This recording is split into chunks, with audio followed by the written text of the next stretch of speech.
بسم الله الرحمن الرحيم. السلام عليكم ورحمة الله وبركاته. الحمد لله الذي أرسل رسوله بالهدى ودين الحق ليظهره على الدين كله ولو كره الكافرون ولو كره المشركون، وأشهد أن لا إله إلا الله وحده لا شريك له إقرارا به وتوحيدا، وأشهد أن محمدا عبده ورسوله صلى الله عليه وعلى آله وصحبه وسلم تسليما كثيرا. أما بعد، Alhamdulillah, puji dan syukur senantiasa kita panjatkan kehadiran Allah Jalla wa'ala yang telah berfirman di dalam Al-Quranul Karim pada surat Ibrahim, wa in ta'uddu ni'matallahi la tuhsuha innal insana lazalumun kaffar.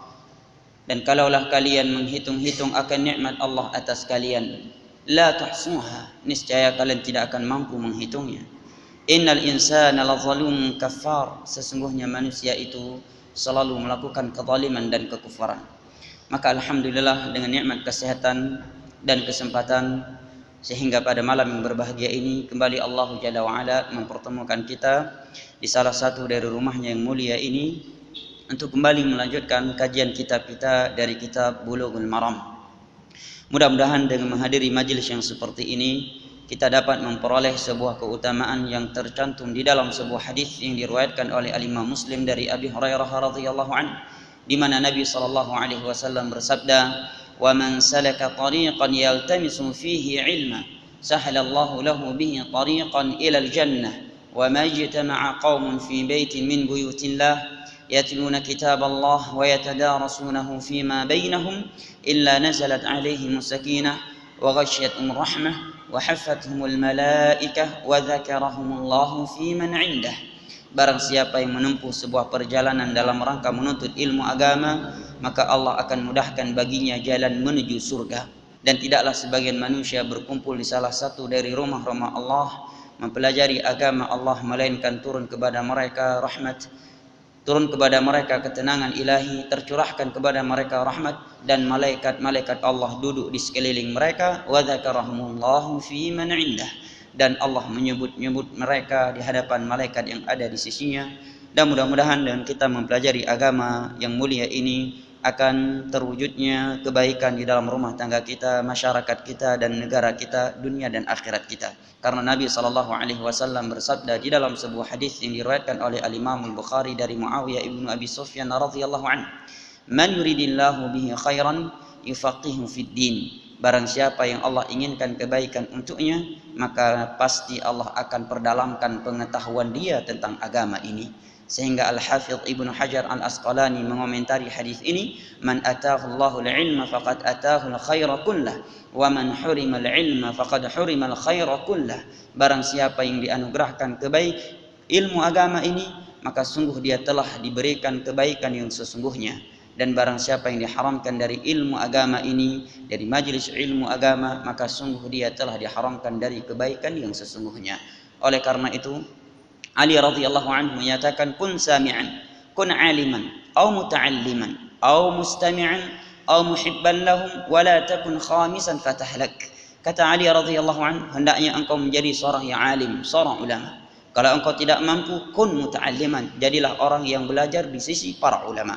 Kalau engkau juga tidak mampu, kun sami'an, jadilah engkau orang-orang yang mau mendengar ilmu.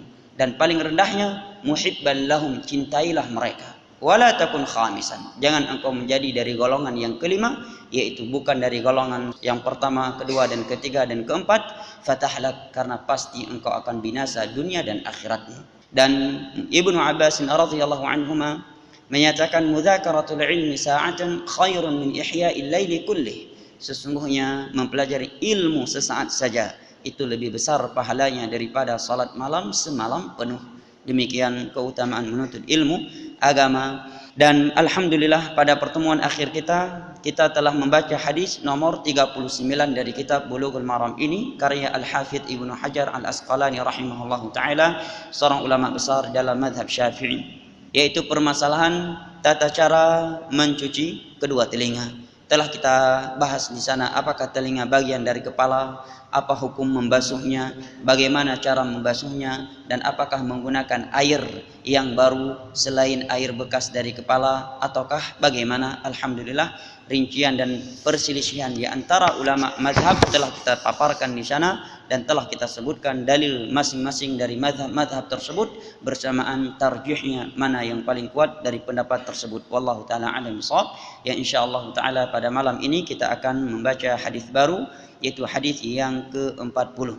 Kata penulis rahimahullahu taala, wa an Abi Hurairah radhiyallahu anhu qala sami'tu Rasulullah sallallahu alaihi wasallam yaqul inna ummati ya'tuna yawmal qiyamati ghurran muhajjalina min athari alwudu faman istata'a minkum an yutila ghurratahu falyaf'al.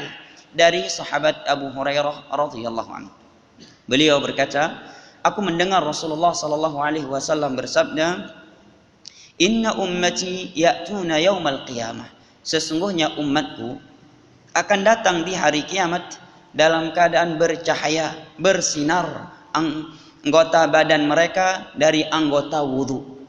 Anggota badan mereka dari anggota wudu, artinya tidak semua badan mereka bersinar, hanya anggota badan yang itu merupakan anggota wudu. Faman istata'a, ya, kemudian perhatikan ucapan yang berikut ini akan menjadi sebuah pembahasan ilmiah nantinya. Faman istata'a, maka barang siapa yang mampu di antara kalian untuk memanjangkan bagian wudunya agar semakin banyak dan semakin luas sinarnya nanti di hari kiamat, falyaf'al, maka hendaknya dia melakukannya. Ini sebuah pembahasan apakah ucapan alinea yang terakhir ini bagian dari hadis Nabi ataukah ucapan Abu Hurairah yang disangka oleh murid Abu Hurairah yang bernama Nu'aim al-Mujmir adalah ucapannya Nabi yang diistilahkan di dalam ilmu mustalah al-idraj. Al-idraj, sebuah ucapan tabi'in atau rawi hadis atau sahabat yang ingin menafsirkan hadis atau penjelasan makna hadis atau istinbat hukum, namun si murid tersebut menyangka itu bagian dari hadis, sehingga ketika dia meriwayatkan kepada muridnya, dia meriwayatnya tanpa memberi koma atau tanpa memberi titik atau tanpa menjelaskan ini bukan bagian dari hadis. Ini yang diistilahkan dengan al-mudaraj atau dengan istilah lain yang sama juga al-idraj. Hadis ini diriwayatkan oleh Al-Imam Al-Bukhari pada nomor 136 dan Al-Imam Muslim pada nomor 246. Sebagaimana yang telah kita dengar bahwa hadis ini datang dari Abu Hurairah radhiyallahu anhu. Siapa yang mengetahui nama Abu Hurairah yang sesungguhnya? Siapa? Abdurrahman bin Sakhar. Siapa nama beliau sebelum Islam? Abdu Syams ibnu Sakhar. Apa artinya Abdu Syams? Hamba matahari. Ini sebuah kesyirikan, adanya penghambaan kepada selain Allah. Maka ketika beliau Islam, dirubah nama beliau oleh Nabi sallallahu alaihi wasallam dengan Abdur Rahman atau Abdullah, sebagaimana di dalam riwayat Hakim di dalam Mustadraknya dan dihasankan oleh Al-Imam Al-Albani rahimahullahu taala. Adapun Abu Hurairah ini adalah laqab yang rajih. Kalau kita membuka buku atau kitab-kitab perawi hadis, maka di sana ada 30 pendapat dari pendapat ahli biografi ahli hadis tentang nama Abu Hurairah. Namun yang paling masyhur bahwa nama beliau antara Abdullah atau Abdur Rahman, ya, antara Abdullah atau Abdur Rahman. Adapun Abu Hurairah ini adalah laqab karena beliau seorang yang sangat penyayang kepada seekor kucing yang kecil. Abu Hurairah artinya bapakku kucing, dan beliau Islam, ya. Beliau Nabi sallallahu alaihi wasallam, Allah musta'an, beliau radhiyallahu anhu, beliau Islam tidak langsung dari Nabi sallallahu alaihi wasallam, ya, tetapi dari sahabat Nabi sallallahu alaihi wasallam yang tinggal di Tihamah. Tihamah ini bagian dari Yaman, ya, daerah pesisiran, ya, antara Yaman dengan Saudi, ya, dari Tihamah. Abu Hurairah Islamnya melalui sahabat Tufail, ya. Tufail ini sangat indah ceritanya yang ringkasnya. Dia seorang tokoh di Tihamah, tokoh di daerah Tihamah, dan sangat dimuliakan di daerahnya. Ketika musim haji, dia pergi ke Mekah Kita tahu bahwa orang-orang musyrik sebelum Islam datang pun mereka melakukan haji, namun dengan cara-cara jahiliyahnya. Maka ketika dia tiba di Mekah, karena kufar Quraisy tahu Tufail ini adalah tokoh Tihamah, mereka pun memanggil Tufail. Ya. Mereka melakukan makar terhadap Nabi kepada Tufail ini, karena lagi gencar-gencarnya dakwah Nabi di Mekah. Satu demi satu orang mulai terikut dengan ajakan Nabi SAW. Satu demi satu dari kalangan budak, dari kalangan orang-orang kaya, dari kalangan orang-orang miskin, bahkan dari orang Arab dan selain Arab yang datang ke Mekah mulai masuk Islam, mulai mengikuti dakwah Nabi. Maka ketika Tufail datang ke Mekah, mereka khawatir kalau sempat Tufail ikut dakwah Muhammad, menurut mereka bahaya, karena di belakangnya ada kaum dan dia tokoh di tempatnya. Maka mereka pun mendudukkan si Tufail radhiyallahu anhu, menyatakan bahwa di sana ada seorang yang bernama Muhammad, dia begini dan begitu. Dia mencela agama nenek moyang kita dan berbagai kejelekan dan berbagai kedustaan. Sehingga Tufail menyatakan di dalam hatinya, semoga Allah tidak mempertemukan aku dengan orang ini. Maka ketika beliau masuk ke Masjidil Haram, beliau tidak mengetahui bahwa yang dekat darinya itu adalah Nabi Muhammad SAW. Nabi SAW sedang salat dan sedang membaca Al-Quran. Kita tahu di fase Mekah sudah diwajibkan salat, hanya saja belum diperintahkan kepada manusia. Adapun perintah salat 5 waktu harus dilaksanakan oleh secara keseluruhan kaum muslimin, itu terjadinya di Madinah. Tetapi pensyariatan salat telah ada pada kejadian Mi'raj, dan itu sebelum hijrahnya Nabi SAW ke Madinah beberapa tahun. Adapun tahun apa, maka tidak ada hadis sahih bahwa Isra itu tahun apa, bulan apa, dan tanggal berapa. Kalau kita membuka sejarah, apakah kitab Al-Bidayah wan Nihayah maupun Sirah Ibnu Hisham, maka tidak ada satupun pendapat yang saling melemahkan pendapat yang lain, dikarenakan tidak ada hadis yang sahih di dalam penetapan tahun, bulan, dan tanggal Isra dan Mi'raj.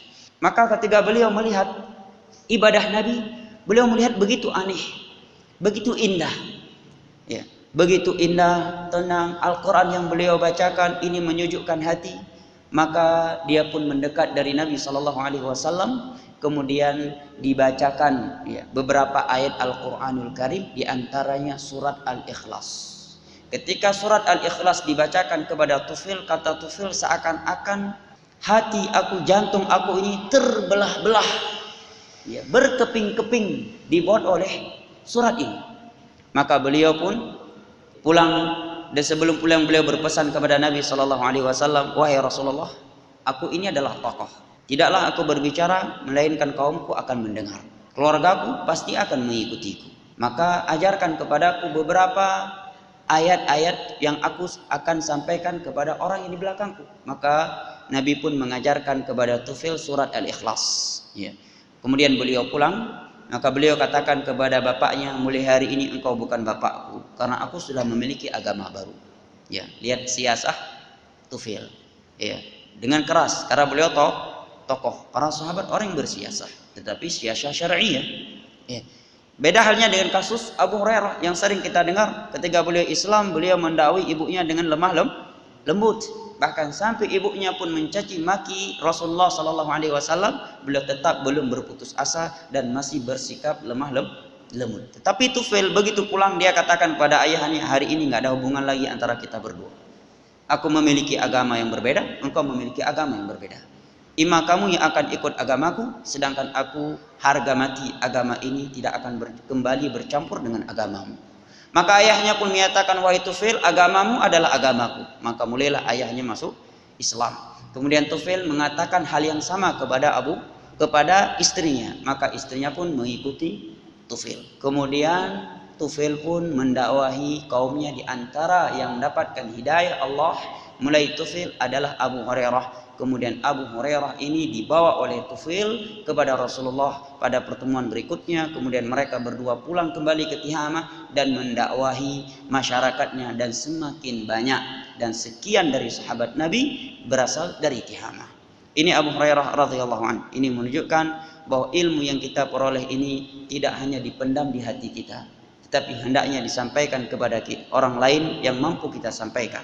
Dan Nabi SAW telah bersabda, la yahdiyallahu bika rajulan wahidan khairul laka min humrin na'am. Tatkala Allah memberikan hidayah kepada seseorang dan engkau adalah sebabnya, hartamu, pikiranmu, arahanmu, nasihatmu, maka itu sungguh lebih baik daripada onta merah.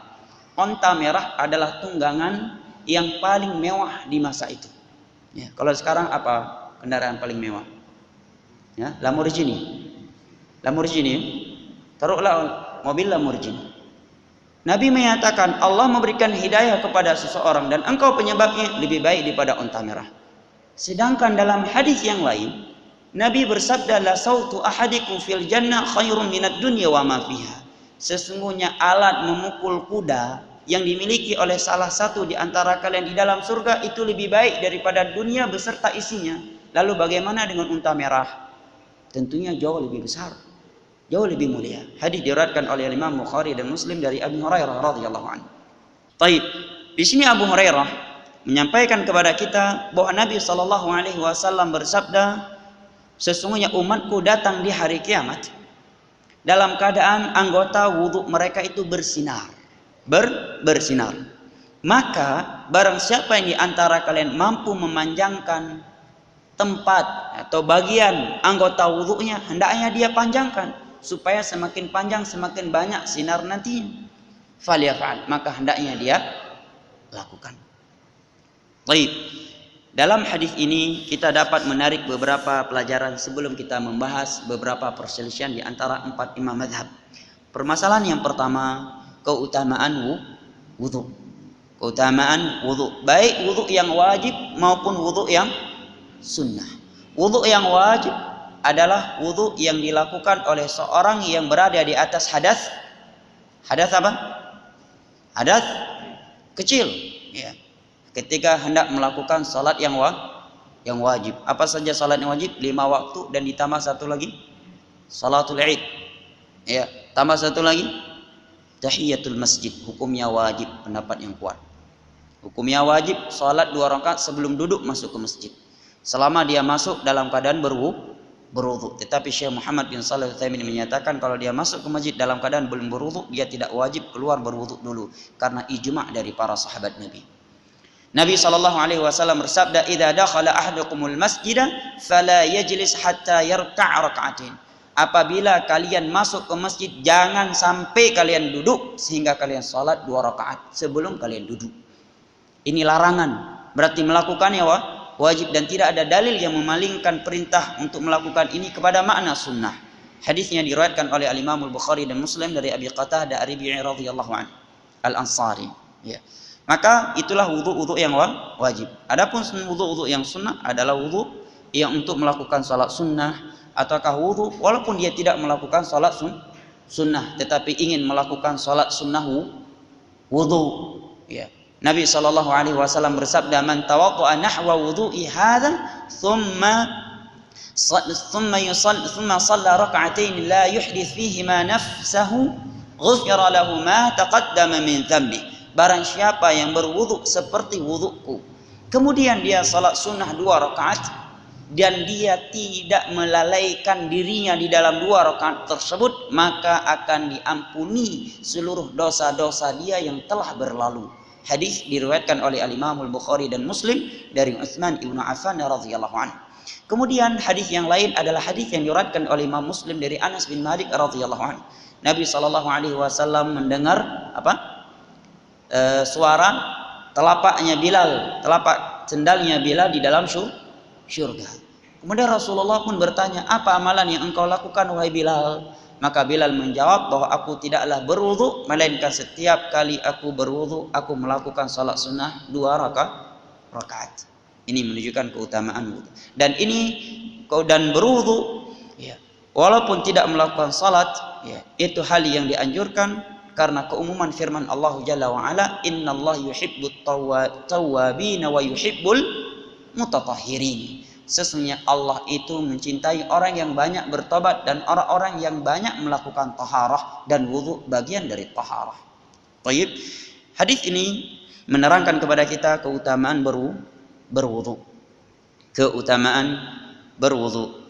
Kemudian apakah wudu itu khusus adalah sebuah kekhususan umat ini, ataukah wudu ini juga suatu syariat yang telah Allah syariatkan kepada umat-umat sebelum umat Nabi sallallahu alaihi wasallam? Maka di antara para ulama ada yang menyatakan bahwa wudu ini merupakan sebuah kekhususan umat ini. Di antara yang menguatkan pendapat ini adalah Ibnu Taimiyah Syekhul Islam rahimahullah taala dan Syekh Abdullah Al-Bassam di dalam kitabnya Tawdhihul Ahkam. Namun para ulama yang lain menerangkan bahwa wudu bukanlah sebuah kekhususan umat Nabi, karena umat terdahulu juga dianjurkan untuk berwudu sebagaimana mereka dianjurkan untuk salat. Kita tahu Nabi Ibrahim alaihi salam melakukan salat, Nabi Ismail melakukan salat, ya, dan tidak ada taharah dari selain wudu. Hanya saja yang khusus untuk umat ini adalah di mana anggota wudu mereka itu bisa bersinar di hari kiamat. Hanya dari sisi inilah kekhususan buat umat ini. Oleh karena itu di dalam hadis ini Nabi menyatakan di hari kiamat mereka datang dalam keadaan anggota wudu mereka itu bersinar. Ya, Nabi tidak menyatakan kekhususan wudu hanya untuk umat ini. Nabi hanya menyebutkan kekhususannya adalah bersinarnya anggota wudu mereka di hari kiamat. Nah, itu permasalahan yang tidak terlalu penting.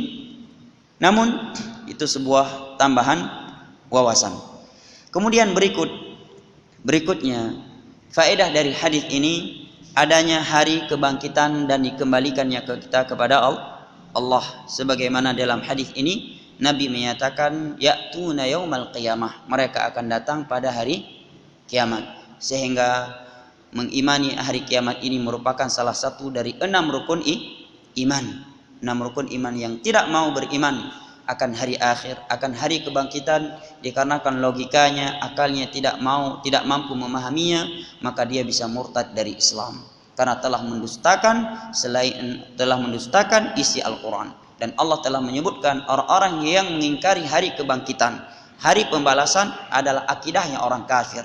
Sebagaimana Allah firmankan di dalam surat At-Taghabun juz 28, za'amal ladzina kafaru allai yub'atsu. Orang-orang kafirlah yang menyangka bahwa mereka tidak akan dibangkitkan. Jelas di dalam ayat ini Allah memvonis orang-orang yang memiliki keyakinan tidak akan dibangkitkan adalah orang-orang kafir. Ya. Maka tidak layak bagi seorang muslim hanya dikarenakan kotoran ilmu filsafat yang menangkal di kepalanya sehingga dia menolak nas-nas Al-Quran dan nas-nas hadis Nabi SAW dikarenakan akalnya tidak mampu memahami, atau dengan alasan di antara mereka kalau itu ilmiah menurut mereka, karena hadis-hadis ahad kalau dalam bab akidah tidak diterima.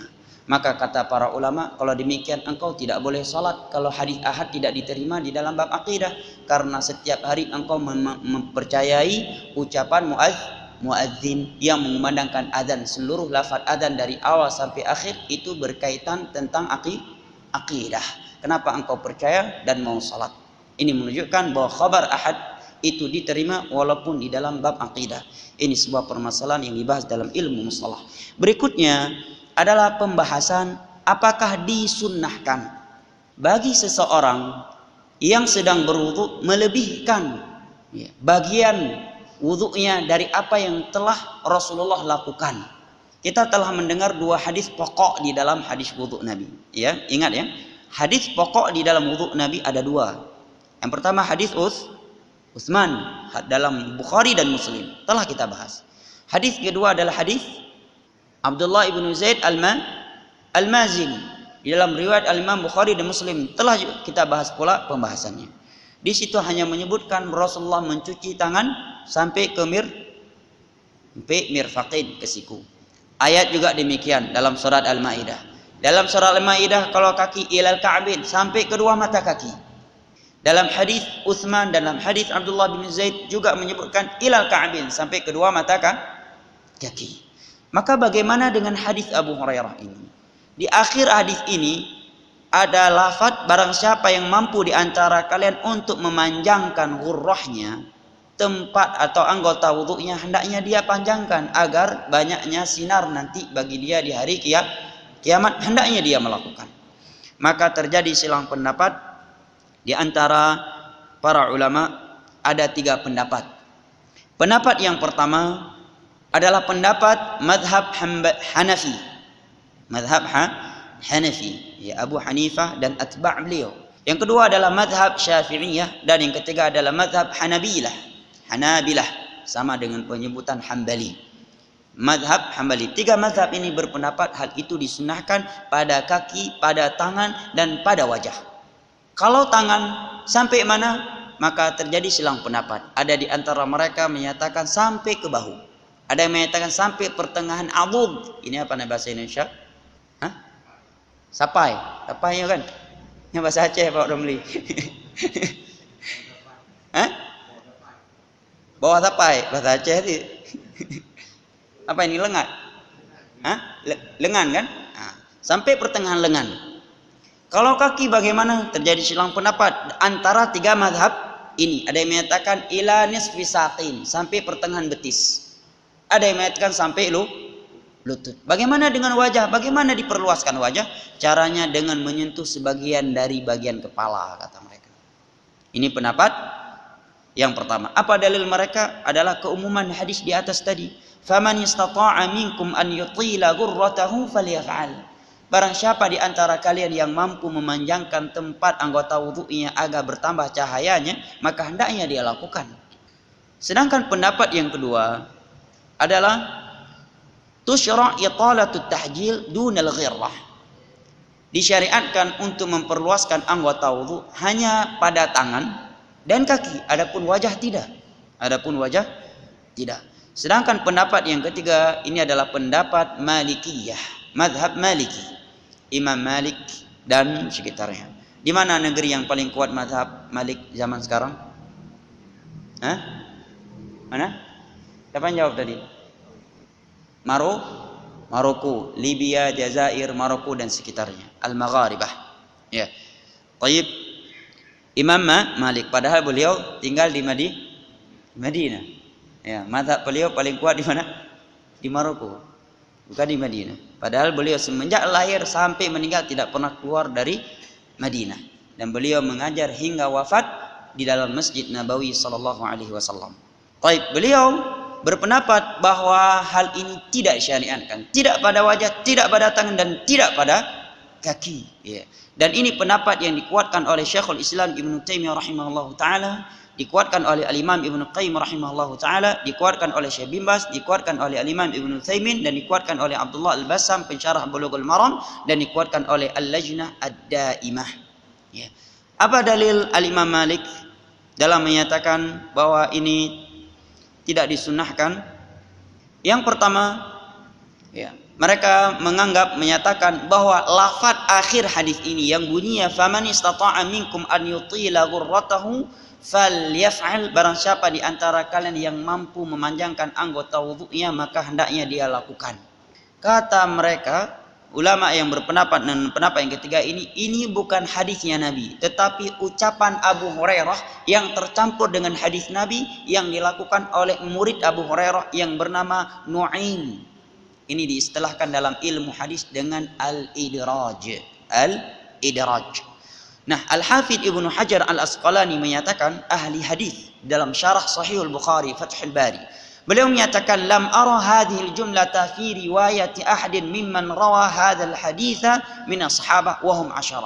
Ada 10 sahabat Nabi meriwayatkan hadis ini, semuanya tidak menyebutkan faman istata'a minkum an yutila ghurratahu falyaf'al. Tidak ada satupun dari 10 sahabat Nabi selain Abu Hurairah yang menyatakan demikian. Kalau dia mampu memanjangkan anggota wudunya hendaknya dia panjangkan, yakni bagian wajah, tangan dan kakinya. Wala mimman rawahu an Abi Hurairah ghairu riwayatin Nu'aim. Dan telah aku pelajari riwayat-riwayat murid Abu Hurairah dari Abu Hurairah, semuanya tidak menyebutkan ada lafaz ini kecuali satu murid saja yang bernama Nu'aim, muridnya Abu Hurairah. Berarti kesalahannya tidak mungkin pada Abu Hurairah yang mencampurkan ucapan beliau dengan hadis Nabi, tetapi kemungkinan besar terjadi pada murid beliau. Buktinya seluruh murid Abu Hurairah tidak mencampurkan antara lafaz ini dengan sabda Nabi, kecuali hanya murid beliau yang bernama Nu'aim al-Mujmir. Jelas ya? Kemudian berikut ini kata Al-Imam Ibnu Qayyim rahimahullahu taala, lam yathbut anhu ay 'anil Nabi sallallahu alaihi wasallam annahu tajawaza al-mirfaqain wal ka'bain. Tidak ada satupun hadis yang sahih yang menerangkan bahwa Nabi berwudu melebihi dua siku dan melebihi dua mata kaki. Lakin Abu Hurairah kana yaf'ala dzalik. Tetapi Abu Hurairah lah yang melakukan hal itu. Wa yata'awwalu haditsa italatal ghurrah. Abu Hurairah melakukan itu karena beliau mentakwil makna sabda Nabi bahwa umat ini akan bersinar anggota wudhu mereka di hari kiamat. Maka beliau mentakwil berarti dipanjangkan biar bersinarnya semakin banyak, semakin panjang. Wa amma hadits Abi Hurairah radhiyallahu anhu في صفة وضوء النبي صلى الله عليه وسلم أنه غسل يديه حتى أشرع في العضدين ورجليه حتى أشرع في ساق فهو إنما يدل على إدخال المرفقين والكعبين في الوضوء ولا يدل على مسألة الإطالة. Adapun hadis Abu Hurairah yang mensifatkan sifat wudhu Nabi sallallahu alaihi wasallam bahwa Nabi mencuci kedua tangannya sehingga masuk kepada pertengahan lengan, pada lengan, dua kakinya hingga masuk kepada betis, ini menunjukkan bahwa Nabi sallallahu alaihi wasallam tidak terluput di dalam membasuh atau di dalam mencuci kedua siku dan kedua mata kakinya di dalam wudhu, tidak menunjukkan untuk melebarkan melebihi dua siku dan kedua mata kaki. Kenapa Ibnu Qayyim menafsirkan demikian? Karena seluruh hadis-hadis Nabi yang datang dari sahabat Nabi tidak menyebutkan demikian. Ya. Kemudian alasan yang berikutnya yang menunjukkan bahwa memanjangkan ghurrah dan tahjil, ya, sehingga melebihi kedua siku dan melebihi dua mata kaki, ini adalah perbuatan dan pemahaman atau istimbat ahkam dari pribadi Abu Hurairah, adalah sebuah riwayat dari Imam Muslim pada nomor 912 dan juga pada nomor 141 dari jalan Abi Hazim. Karena yang meriwayat hadis ini dari Abu Hurairah banyak, di antara Nu'aim yang tadi, di antaranya Abu Hazim dan juga yang lain-lainnya. Nah, dari jalan Abu Hazim beliau menyatakan, kuntu khalfa Abi Hurairah wa huwa yatawadda lis-shalah fakana yamuddu yadahu hatta tablugha ibtayhi faqultu ya Aba Hurairah ma hadha al-wudhu faqala ya bani Farrukh antum ha huna law alimtu annakum ha huna ma tawaddatu hadha al-wudhu. Kata Abu Hazim, suatu hari aku pernah di belakang Abu Hurairah dan beliau sedang berwudu untuk salat, maka beliau pun memanjangkan wudu di tangannya hingga sampai ketiaknya. Maka aku katakan, wahai Abu Hurairah, wudu apa yang seperti ini? Ini menunjukkan wudu yang seperti itu tidak masyhur di masa itu. Padahal di zaman itu masih banyak sahabat Nabi yang masih hidup. Sehingga Abu Hazim terkejut. Abu Hurairah mencuci tangannya sampai ketiaknya. Abu Hazim bertanya, Abu Hurairah, ma hadzal wudu? Wudu apaan ini? Muridnya beliau. Maka Abu Hurairah menjawab, wahai suku Farrukh, rupanya kalian ada di sini. Kalau aku tahu kalian ada di sini, niscaya aku tidak akan berwudu seperti wudu ini. Sami'tu Khalili yaqul, kemudian Abu Hurairah menyampaikan, aku mendengar Nabi bersabda, tablughul hilyatu minal mu'mini haitsu yablughul wudu. Sesungguhnya sinar yang ada pada seorang mukmin di hari kiamat itu sesuai dengan anggota wudunya. Ini menerangkan kepada kita bahwa ijtihad untuk memanjangkan tadi adalah murni pemahaman Abu Hurairah. Ya, jelas ya sisi pendalilannya. Thayyib. Kemudian alasan yang berikutnya hadis dalam Sahih Bukhari dari Abu Hurairah. Tsumma da'a Abi Taurin min ma'in. Abu Hurairah meminta sebuah gayung yang diisi air untuk mengajarkan untuk melakukan wudu. Faghasala yadayhi hatta balagha ibtayhi. Beliau mencuci tangannya sampai ketiaknya. Maka aku katakan, kata Abu Hazim, ayu syai'in sami'tahu min Rasulillah sallallahu alaihi wasallam. Adakah hadis yang kamu dengar dari Rasulullah seperti ini wahai Abu Hurairah? Masya Allah, murid zaman itu ya, ilmiah. Karena guru mereka mengajarkan ilmiah. Baik. Maka Abu Hurairah menyatakan muntahal hilyah, karena Nabi bersabda sinar yang ada pada seorang mukmin di hari kiamat itu sesuai dengan akhir wudhunya. Nabi tidak menyebutkan agar sampai ke tiak. Ini sangat jelas bagi kita menjelaskan kepada kita bahwa perbuatan Abu Hurairah tadi murni dari perbuatan beliau. Dikatakan oleh Al-Imam Ibnu Daqiq al-Id, seorang ulama besar di dalam mazhab Syafi'i, di dalam kitab beliau Ihkamul Ahkam, di dalam mensyarah Umdatul Ahkam, beliau menyatakan walam yunqal dzalika 'anin Nabi sallallahu alaihi wasallam. Perbuatan seperti Abu Hurairah ini tidak ada satupun dari sahabat Nabi melakukannya. Ya. Wala kathara isti'malu fi sahabah wa tabi'in, tidak dikenal, tidak masyhur di kalangan tabi'in dan para sahabat. Falidzalika lam yaqul bihi katsirun minal fuqaha. Oleh karena itu ahli fikih, kebanyakan ahli fikih tidak berpendapat dengan pendapat ini. Wa ra'aitu ba'dhan nas qad dzakara anna hadda dzalika nisful 'adad wa nisfus saq. Walaupun sebagian mereka aku lihat ada yang berpendapat sampai ke pertengahan lengan atau pertengahan betis. Ya, jelas.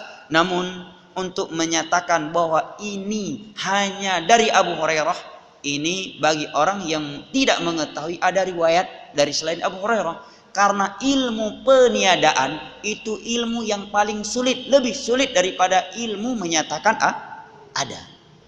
Ya, ilmu menyatakan tidak ada itu lebih sulit daripada ilmu menyatakan ada. Karena untuk menyatakan tidak ada ini membutuhkan ilmu yang cukup luas. Bagaimana kita mampu menyatakan tidak ada sedangkan begitu banyak ilmu yang belum kita ketahui. Nah, Al-Imam Sun'ani ketika saya buka tadi dalam kitabnya Subulus Salam, beliau menyebutkan ada yang sama perbuatannya dengan Abu Hurairah dari sahabat Nabi.